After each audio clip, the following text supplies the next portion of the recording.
Hello everyone, welcome back to Believers IAS Academy Bengaluru. This is topic of the day. Today we'll discuss one of the major geopolitical event that is happening in the world. It is protest in Philippines. Gen Z protest against the government. People taking up arms against the government officials, people protesting against the police, people clashing with the polices. Have you heard of the story? Do you find it similar? Recently, there was a Gen Z uprising in our neighborhood country, that is the Nepal, which ultimately led to change in the government, which ultimately led to a coup of sorts, which resulted in change of government and a new government is being elected in Nepal. Similar situation elsewhere, that is in Southeast Asia, that is the state of Philippines, the country of Philippines, the pride land of Philippines. So we will discuss why is it happening in Philippines. We will also discuss and compare similar recent events around the world. We will see what are the reasons behind it. Is it merely internal or is it a larger conspiracy or larger theory behind it? Is there an invisible hand that is fueling all these revolts around the world? Everything from the beginning to the end will be discussed in the video. So stay tuned till the end of the video. So the topic is Philippines in uproar. 9.5 billion flood control scandal sparks mass protest. Is it Nepal 2.0? Is it going to lead to change in the government? Everything will be discussed. So background, the flood control scandal.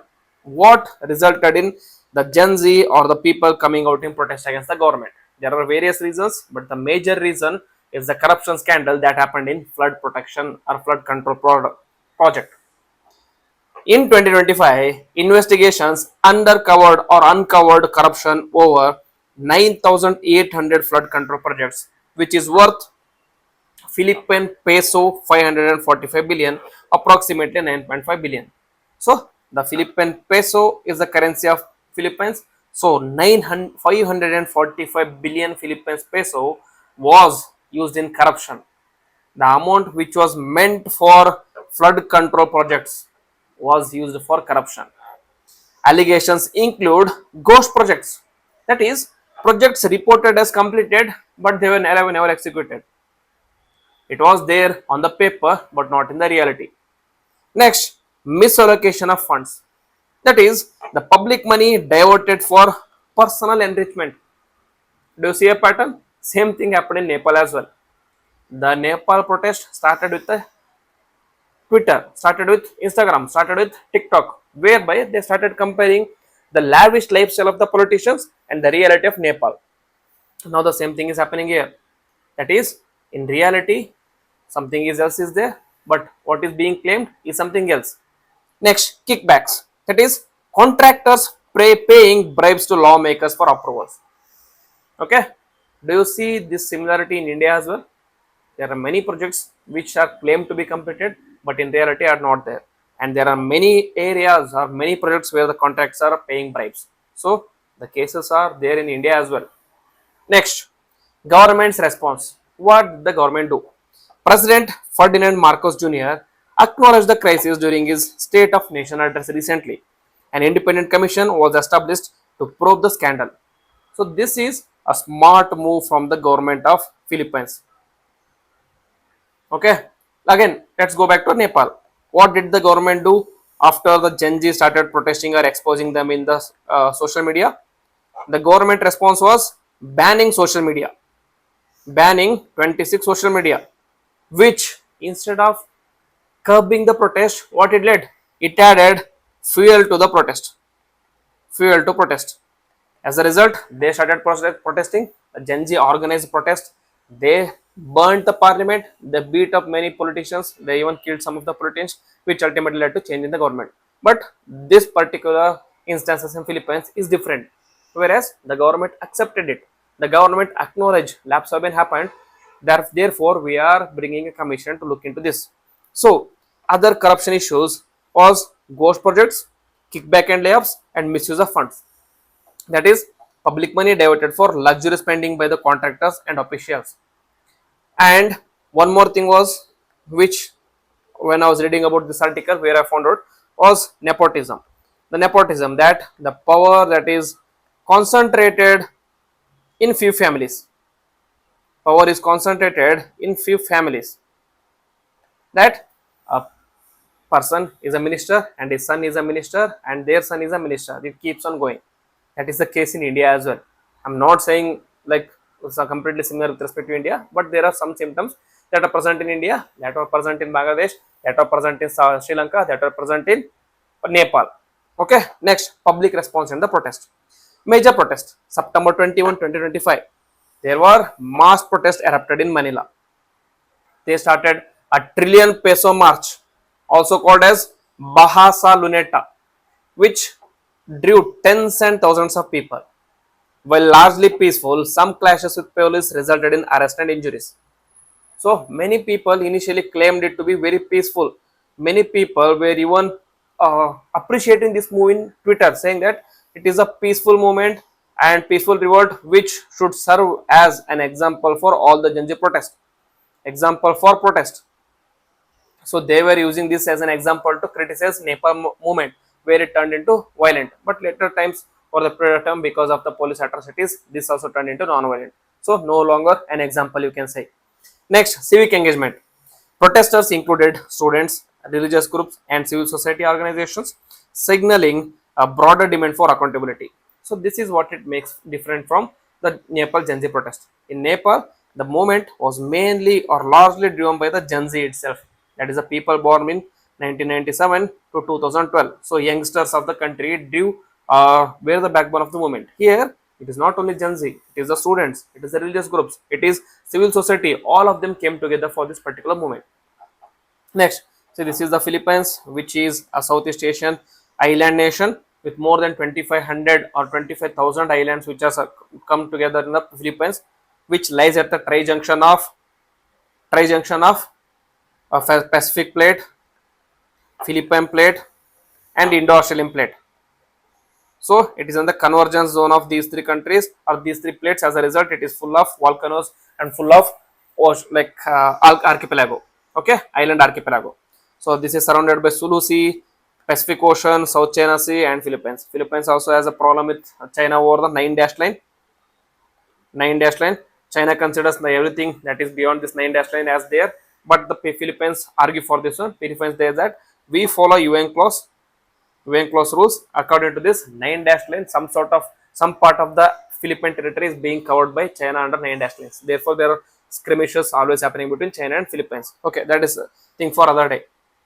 Next, regional context. Before we learn the implications of this, we will discuss the regional context. Do you see a pattern here? Recently in Nepal 2025, as I explained you, Gen Z rose against the corruption, and the outcome was government was overthrown. Okay, government was overthrown. And Indonesia, again Gen Z, and mainly not only Gen Z, but it's similar to Philippines, where civil society was involved here. And again the reason was the corruption, and the outcome, the government was not uprooted, but there were commissions etc. were included here. Okay, next, Bangladesh, again protest by the local people, protest by the civil society against the government corruption, against the malpractices in elections against Sheikh Hasina government, which what was the government result? Government was overthrown, and there was a coup, okay, with Muhammad Yusuf as a prime minister. Next, Sri Lanka in 23-24, against the civil society, which included youth, and this was mainly because of the economic crisis, and the result, government was overthrown. So except for Indonesia, which happened in the recently, three of the countries experienced change in the government. So we have to wait and see what will happen with Philippines. This is today's just the second day of the revolt. So if the government is able to curb the revolt, if the government is able to match or meet the demands of the civil society, we might expect the protest to end, or else we can see a Nepal 2.0. Next, theories behind the protest.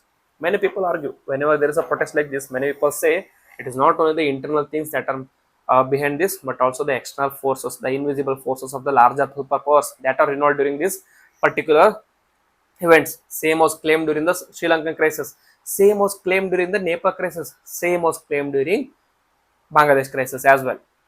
So what are the theories? Some analysts suggest an invisible hand may be influencing events. That is, domestic and international vested interests could be exploiting the corruption scandals to destabilize the administration. Comparisons are also being drawn to the Arab Spring, where external forces and domestic dissent converged. I will be bringing another video where we'll discuss what is the conspiracy theories behind all these kind of uprising that are happening all of a sudden, especially in the developing countries, especially in the South and Southeast Asia, especially around India and its neighborhood, India and its extended neighborhood. And we'll also draw a comparison with Arab Spring. What happened in Arab Spring around the period of 2009 to 2015, which the regions of Arab or the countries of the Arab region are still experiencing. We'll discuss about the Arab Spring detailing, but just for today, we'll discuss that these symptoms are almost similar to Arab Spring, where the internal conflicts were internationalized, which resulted in coup, which resulted in change in the government, which resulted in civil society unrest, which resulted in civil wars in certain cases, such as Syria. We'll discuss in detail tomorrow. Then, what about the implications for the Philippines? One is political repercussions. Resignations of Senate President Francis Escudero and House Speaker Martin Romualdez. Okay, Martin Romualdez, they have resigned already. And institutional reforms, that is, calls for stronger anti-corruption law, lifting of bank secrecy law, and stricter auditing. They are focusing for informed citizenry, informed citizenry, and accountable and transparent governance. Transparent governance on the line of India's RTI, right to information. Though the law is there, but most of the times the happenings of the government or happenings of the dealings happen behind the closed doors. So almost like a secret only. Then public sentiment. Movement reflects shift towards civic engagement and demand for the government accountability. So these are the youth of Philippines who are protesting against the government of Philippines.